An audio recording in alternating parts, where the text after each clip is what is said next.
Pro Football Weekly is taking a look at all the top free agents in the NFL. Right now we're talking about Matt Flynn, the former backup quarterback for the Green Bay Packers. Now he's going to be a starter most likely somewhere in the NFL.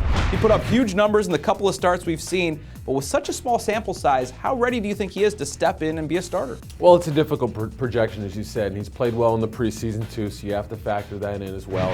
You know, I mean, for every guy like Matt Schaub, who's done well with 2 starts in Atlanta before going to Houston, you have a guy like Charlie Whitehurst. You know, the Seahawks took a leap of faith there. Tavares Jackson, same thing. They went on that small sample size and it didn't pan out. But there have been examples like Matt Hasselbeck and Mark Brunell in the past, guys who have had limited work in the past. They were both former Packers too, and went on to have good NFL careers. Based on what we've seen from Flynn, I think there's a good chance he's a very solid, above-average quarterback in the NFL. We saw it a little bit with Kevin Kolb last year. You know, he was the big name without a lot of experience. Do you think the fact that he struggled in his first year will hurt Flynn at all? Yeah, I mean, it's a possibility. You know, you look at some of these recent guys, and I think Cobb's a good example. But there are different strengths and weaknesses between the two guys. And I think you got to analyze the player and not look too much at history. For Flynn, what are his biggest strengths and weaknesses? You know, I think he's a strong guy. I mean, I think he's very smart, tough locker room leader. He's obviously done well within the system. He's absorbed it watching Aaron Rodgers on a daily basis. The times he has been called on, you know, he's had to step up and he's performed well against the Patriots and again against the Lions in the season finale this year. So,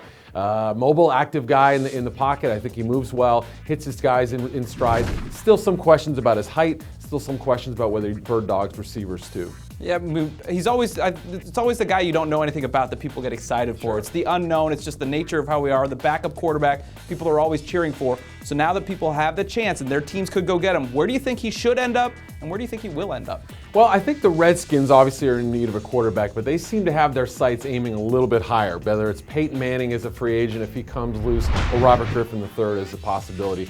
I think the Dolphins are in that same kind of situation. They've got an owner who really wants to go big. You know, Joel Philbin is there now as the head coach. He's got a connection, obviously, from Green Bay. He's a possibility. You've got to throw in Seattle, though. John Schneider, the general manager, was in Green Bay when they drafted Flynn as a backup. You know, he's got to have some eyes on him as well. And the Browns, if they're one of these teams that doesn't make an aggressive move up for Robert Griffin III, they may not be sold on Colt McCoy there. West Coast team, I think those skills would fit pretty well. Could it be deja vu in Seattle? You remember when Mike Holmgren came in, he brought his former backup quarterback, Matt Hasselbeck. Worked out pretty well. They went to a Super Bowl. We'll see if the same happens with Flynn. You can get the latest on what's happening with Flynn from all around the league. Check us out at ProFootballWeekly.com.